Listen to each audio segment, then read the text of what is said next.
Querido sacerdote concelebrante, muy ilustre señor maestro de ceremonias de esta catedral primada, vida consagrada, queridos hermanos y hermanas que participáis en esta Eucaristía con nosotros y aquellos que os unís a través de nuestro canal diocesano de televisión.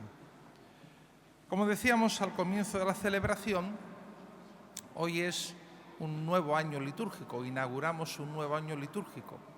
No coincide el inicio del año litúrgico con el inicio del año civil, que al menos en Occidente colocamos el 1 de enero, sino que este domingo ya es un nuevo año litúrgico, es decir, comenzamos esa conmemoración, esa celebración del misterio pascual del Señor, de su nacimiento, de su predicación, de su muerte y de su resurrección, que constituye el año litúrgico.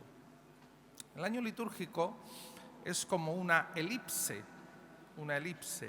que tiene dos focos, no es una circunferencia con un centro, tiene dos focos.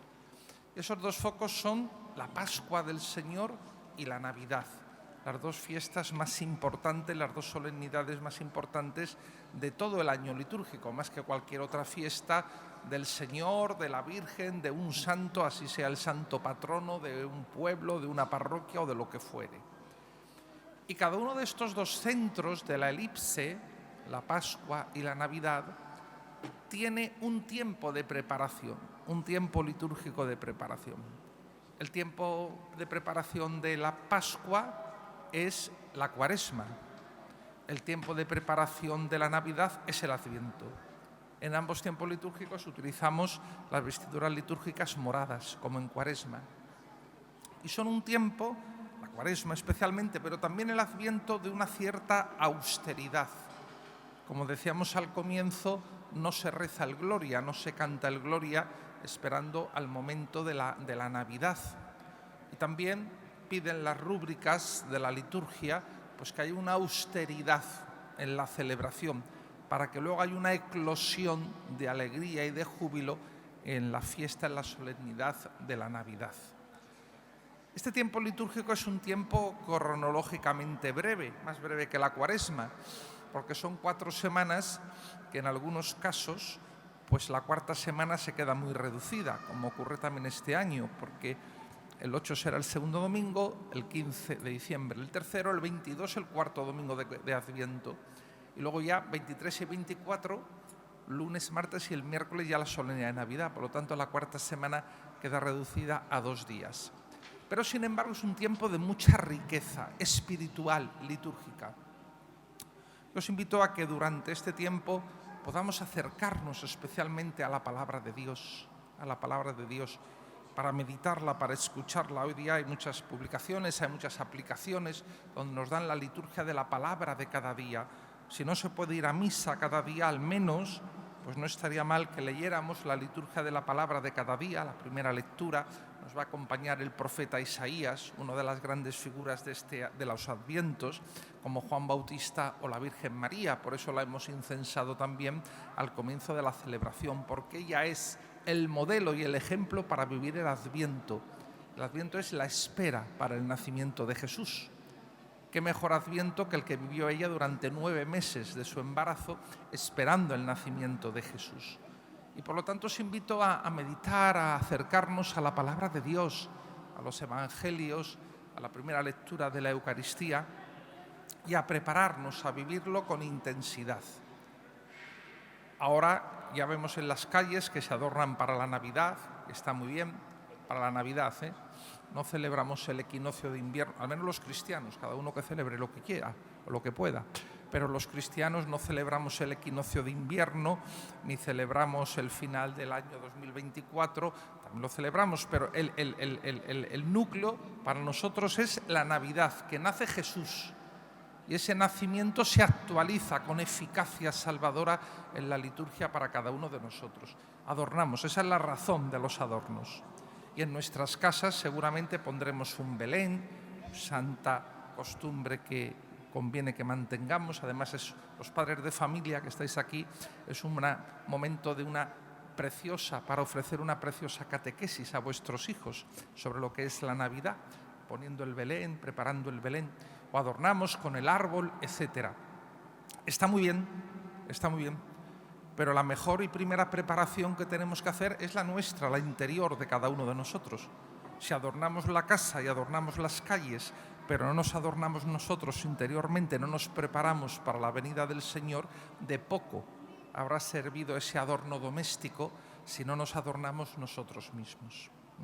Por lo tanto, es un tiempo de una peregrinación espiritual, de una espera, pero activa, no pasiva, activa por nuestra parte para preparar el nacimiento del Señor. En este primer domingo de Adviento, como han escuchado en la liturgia de la palabra, las lecturas tienen una fuerte dimensión escatológica, como era el domingo pasado, que era la solemnidad de Cristo, Rey del Universo, que hablan de ese momento final, del encuentro con Jesús. Y no solamente del encuentro personal de cada uno de nosotros con el Señor Dios y con Cristo resucitado cuando muramos, sino de ese momento de consumación de la historia comunitaria de la humanidad, incluso una consumación de la creación. Fíjense, para los primeros cristianos, el tema de la parusía, que es esa venida del Señor, esa vuelta del Señor en gloria, en majestad, como Cristo resucitado, no en la humildad de Belén, donde solamente se enteraron unos pastores, unos magos que venían de Oriente y algunas pocas personas más, será en evidencia histórica, en evidencia cósmica. Y digo que la primera comunidad cristiana anhelaban esa vuelta del Señor. La Biblia termina con las palabras «Ven Señor Jesús», Maránata, así termina la Biblia, son las últimas palabras de la Biblia en el libro del Apocalipsis, «Ven Señor Jesús». Y la comunidad cristiana imploraba, deseaba que volviera Jesús para encontrarse con Él, para encontrarse de nuevo con el resucitado. Y es el grito que mantiene la liturgia de la Iglesia a lo largo del tiempo. Cuando el sacerdote consagra el pan y el vino, este es el sacramento de nuestra fe. ¿Y qué responde la asamblea? Anunciamos tu muerte, proclamamos tu resurrección, ven Señor Jesús. ¿Cómo ven Señor Jesús? Si el Señor Jesús acaba de llegar al altar. Está encima del altar en el pan y en el vino. Entonces, ¿qué estamos diciendo? Ven, ¿a qué venida estamos invocando y qué venida estamos pidiendo? Esa venida última, porque la actual se ha hecho presente en el pan y el vino, que es lo que luego vamos a comulgar. Paréntesis, el Jesús que comulgamos en la Eucaristía no es el Jesús muerto de la cruz, es el Jesús resucitado. Es un Jesús vivo, el Jesús que comulgamos, no es un Jesús muerto. Entonces, cuando decimos ven Señor Jesús y lo decimos en cada misa, estamos invocando a esa última venida del Señor, recogiendo ese ansia, ese grito de la comunidad cristiana de invocar esa venida del Señor. Y por lo tanto era un momento de gozo, un momento de expectación, un momento de alegría, volvernos a encontrar con el Señor Jesús. Lamentablemente, a lo largo de la historia y con los siglos, se cambió, se desvirtuó esa perspectiva de gozo, de esperanza, de anhelo de que el Señor volviera, a una perspectiva de miedo, de temor, de casi de horror. De decir, bueno, ven Señor, pero no vengas, ¿no? Y si cuando vengas que yo no esté. Y pasamos de ese Maranatá, ven Señor Jesús, confiado y alegre, a expresiones como ese dies irae, dies illa, el día de la ira, aquel día tremendo que se hunde el mundo, el fin del mundo, que no tiene nada que ver, la revelación de la Biblia no tiene nada que ver con esas películas de Hollywood, de cataclismos totales, de que se abre la tierra y no sé cuántos desastres más. Para nada, para nada. Ese lenguaje que está en el Evangelio es un lenguaje de la apocalíptica, que son símbolos, son imágenes, pero que Jesús no lo dice para meternos miedo, sino es para que estemos vigilantes. Eso es otra cosa de tener miedo. Estar vigilantes, estar atentos para cuando Él vuelva. Eso es distinto.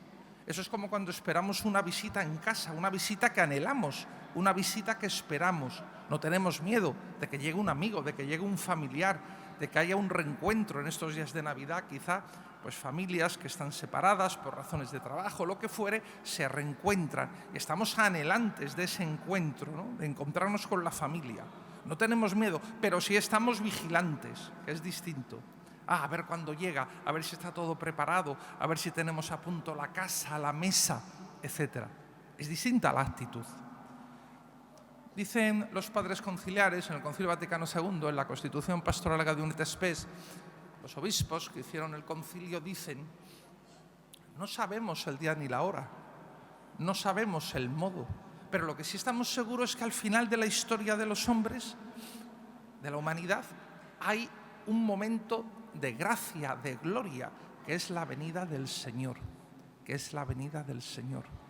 Y allí sí, esta realidad del espacio-tiempo, que está vinculada a la creación, desaparecerá porque se consumará, será renovado, y la creación entera, como dice Pablo, clama dolores de parto, dice San Pablo, dolores de parto a esa nueva realidad de consumación, que no tiene que ver nada con el miedo, no tiene que ver nada con el terror, no tiene que ver para nada, para nada. Eso no es como se vive en la primera comunidad cristiana, esta realidad de la parusía, donde se desvirtuó, y además en algunos momentos pues incluso con ritos que eran casi lúgubres, tristes, más llevados a inculcar miedo en el pueblo de Dios que esperanza, que es lo que suscita en nosotros la palabra de Dios. Esperanza tiene que suscitar, esperanza, no miedo cadavérico, de calaveras y de no sé cuántas cosas más.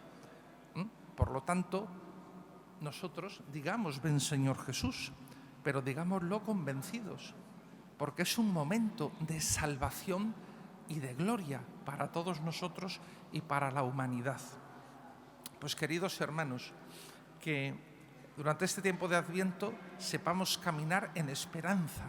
La esperanza es la actitud fundamental del Adviento, una virtud fundamental de la existencia cristiana, una actitud fundamental de la existencia cristiana, lo que antes llamábamos virtudes teologales, fe, esperanza y caridad. Y entonces esa actitud fundamental de la existencia cristiana que esté especialmente evidenciada en este tiempo de Adviento. Esperamos la venida del Señor, esperamos que Él nazca también en nuestras vidas, en nuestros corazones, que nazca en nuestra sociedad. Jesús es el príncipe de la paz y 2024 años después, pues la paz no es la que impera en la tierra. Tenemos tantas guerras, tantos conflictos, los que salen en los medios de comunicación y esos que porque no salen parecen que no existen, pero existen también. Tantos conflictos en África y en otros lugares que eso no son portada de los telediarios ni de los periódicos y parece que no existen y existen. Que el sufrimiento, el dolor, cómo olvidar, ¿no?, a nuestros hermanos de Valencia, a nuestros hermanos de Cuenca, de Albacete, que han tenido esa terrible experiencia pues de la Dana. Para ellos era una Navidad especial, pues que también con nuestra oración y con nuestra solidaridad que ya estamos teniendo y que agradecen profundamente, pues puedan sentir un poco el alivio de esa situación. Pues pidámosle al Señor, Príncipe de la Paz, pidámosle a María, que vivió como nadie el Adviento, que nos enseñe a esperar al Señor y a decir: ven Señor Jesús.